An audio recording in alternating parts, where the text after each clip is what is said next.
Breaking news. I just discovered a new teaching method called field-based learning.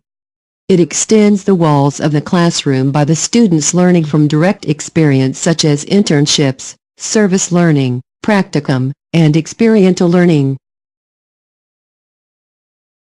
I asked Peggy Proctor, who is an instructor that uses this methodology, how she would describe field-based learning, and here was her answer. Field-based learning to me is sending students out into the real world. So it's one thing to learn in a classroom with textbooks or PowerPoint presentations, but when you have the chance to go out into the real world with real people, to me that's what field-based learning is. And you can call it different things, experiential learning and other names, but that's what the field means to me, is the real world. Field-based learning is used in classes like earth science, ecology, and environmental science because in these disciplines working in the field means going outside and making observations, taking samples of objects, structures, processes and phenomena by using the human senses and instrumental senses. Field-based learning is essentially learning by doing, which involves students being engaged in experiences firsthand and their personal reflections.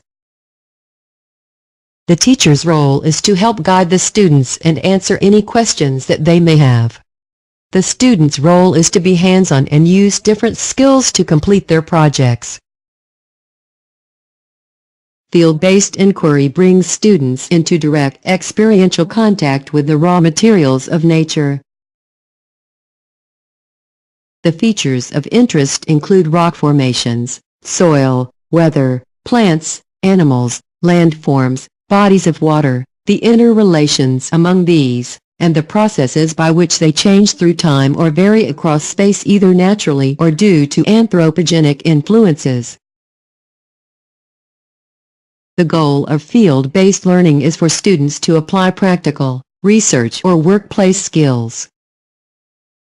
Scientists claim that field experiences help students develop a feel for earth processes, a sense of scale, an eye for significant features, an ability to integrate fragmentary information of different types from different localities, to reason spatially, to visualize changes through time in geological structures, and to analyze the quality and certainty of observational data supporting geoscience theories.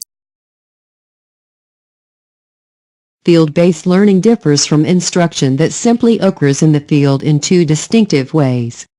First, field-based learning is learner-centered, where students make discoveries by engaging in a learning experience. Second, it is inductive, where students employ the logic and reasoning of their discipline. Depending on the learning outcomes, it can also be inquiry or project-based. Example learning activities could include logs or journals, critical analysis of field experiences, term papers synthesizing scholarly literature and the field experience, pre- and post-assessments, group interviews, artifacts and performance assessments. I asked Peggy Proctor what a teacher should do if they want to incorporate field-based learning into their classroom, and here is her answer. If you want to incorporate field-based learning, you need to build some relationships and some partnerships with the places and the people where you want your students to learn. So regardless of what you are trying to teach, you need to ask, where could my students experience this learning in real life, and then who do I need to work with to make that happen? When planning field-based experiences, the faculty should be mindful of any logistical, legal or ethical implications or the school's procedures. This methodology is mostly used in a science environment, and there is still not a lot of information out there about it, but it does seem to be a growing field of interest for some teachers. I would like to hear what you think of this methodology. Please leave your comments and questions on our blog. Now stay tuned to hear the weather report. Back to you, Stacy. Check of today's forecast with meteorologist Jeff Porter. Time for your weather on the